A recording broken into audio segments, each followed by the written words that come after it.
Welcome back. So with this video, I just wanted to kind of talk more about my recovery with my spleen removal and my heart surgery. So, like I said, my spleen removal was at the end of September of 2017, and my heart surgery was October 9th of 2017. The spleen removal was not too bad, really. They ended up having to do a larger incision that they expected.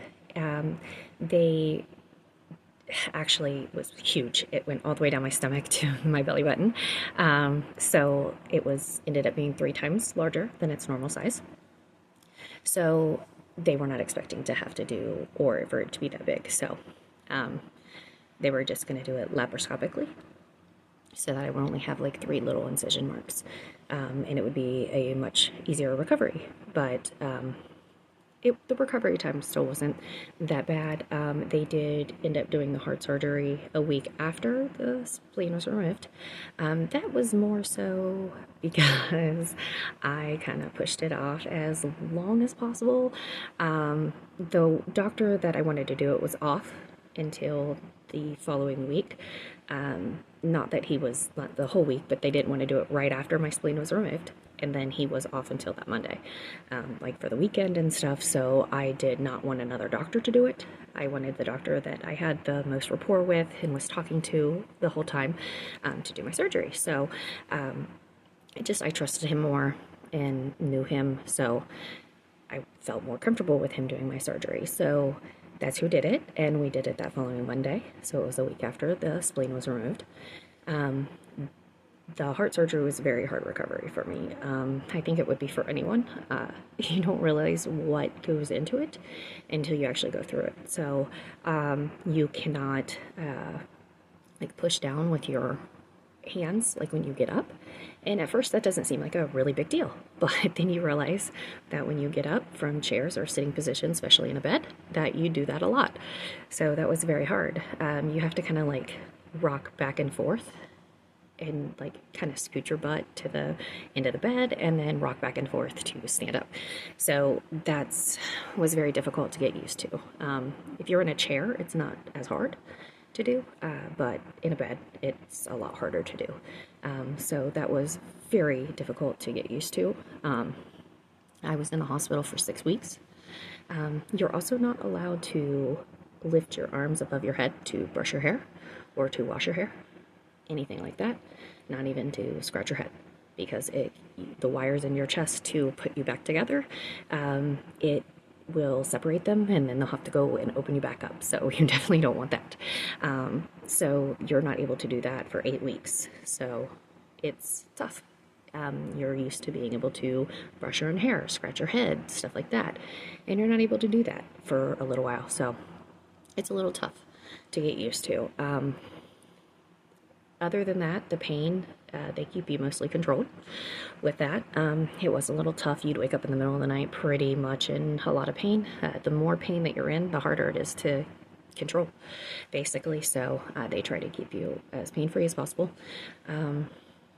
After I got out of the hospital, like I said, I was in there for a total of 6 weeks. So not 6 weeks after my heart surgery. I did end up getting out at, I believe it was the end of October, because it was around Halloween. So that wasn't too bad. But it was really hard to be in the hospital that long. Especially since I was admitted, I believe it was like September 21st that I was admitted. It was like the 22nd or 21st of September. So that was very hard to be in the hospital for that long, because I was in there over a month. So it was nice coming out. There was a lot of restrictions at home still not being able to lift my arms above my head, not being able to push down with my hands, because that's 8 weeks as well until they clear you, not being able to drive.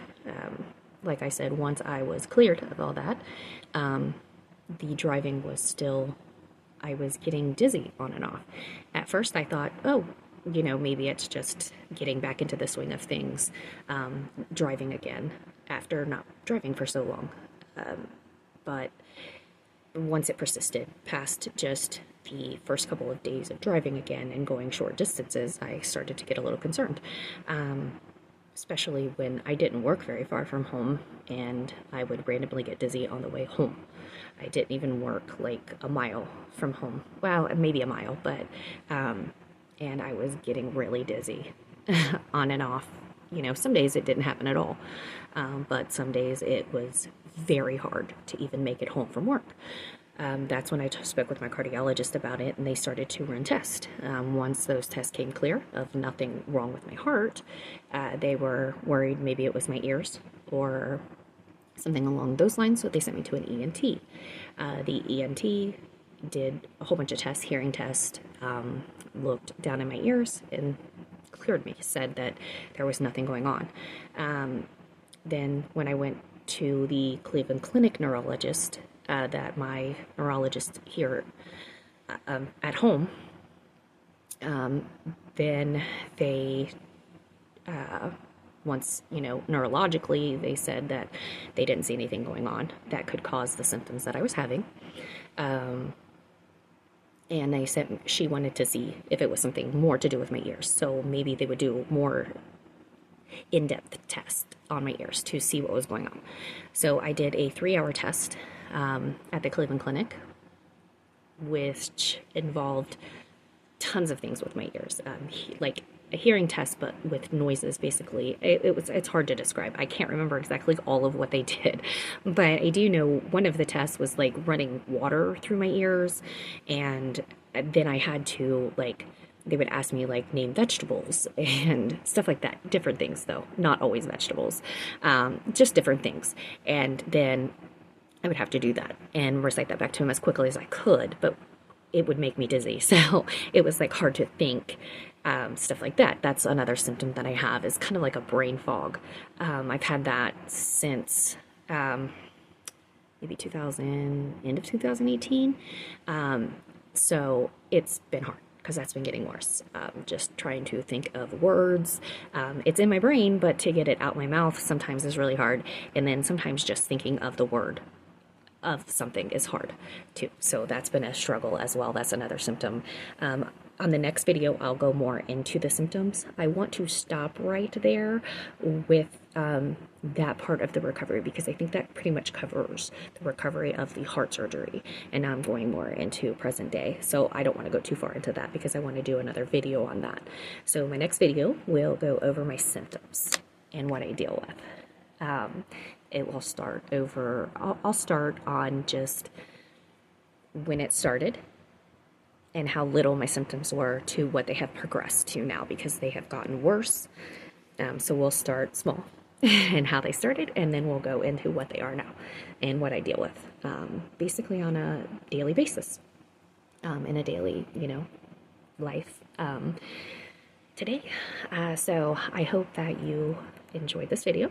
I hope it gave you a little insight in case somebody who has never had heart surgery before, or any surgery at that, and maybe somebody who has can kind of relate to what I went through. And it's definitely more involved than with somebody who's had an infection and been in the hospital than somebody who just had heart surgery, because you're not in the hospital that long.